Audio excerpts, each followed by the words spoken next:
Hey everyone, it's Zach back with a new mortgage video. Hope you're all having a happy Tuesday. If this is your first time seeing one of my videos, welcome to my channel. If you're a returning viewer, welcome back, where I'll try to demystify all things mortgage related. If you find this content helpful, please like and subscribe. So on today's market update, I'll talk about last week and the first few days of this week, how the positive trend, as I kind of predicted in my last update, has reversed a little bit. And then I'll talk about the rest of this week and the week ahead. So last week, as I mentioned in my video, we've been getting this pretty steady improvement in mortgage rates coming down, but a lot of it was not based on data. And that always makes me nervous that there's going to be some pullback. And that initially continued to start last week, but they quickly reversed.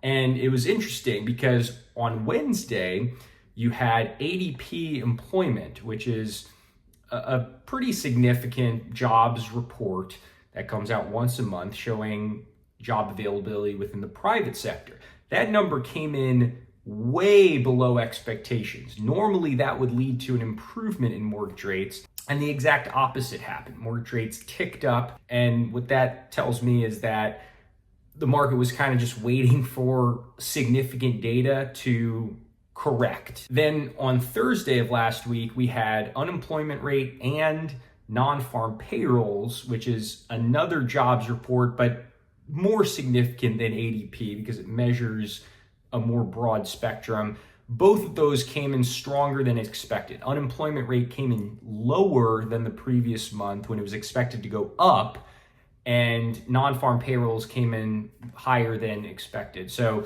that continued to lead to higher mortgage rates. Then this week, there's not a whole lot of data at all, but we've had a lot of tariff news, and not surprisingly, that has led to a continued increase in mortgage rates the first 2 days so far this week. So the rest of this week, again, no real significant news. You've got initial jobless claims on Thursday.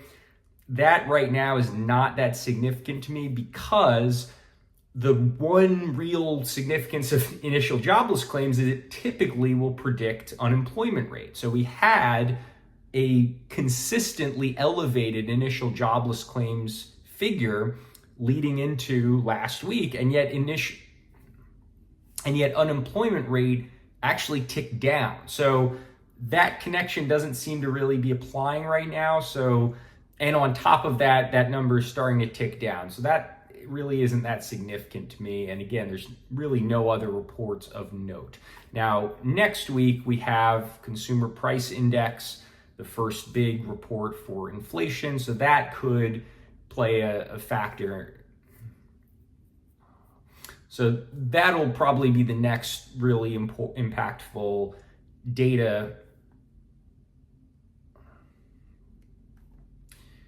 That'll be the next market moving report that we get. However, that doesn't mean that mortgage rates will, just not move this week. As we've already seen, tariff news with the US's involvement in Iran, and any kind of comments from significant economic figures like Scott Bessent, Jerome Powell, that should move the needle depending on what those specific comments are. If you have any questions, shoot them below, or feel free to call, text, or email me. But thanks for tuning into this one, and I will see you next.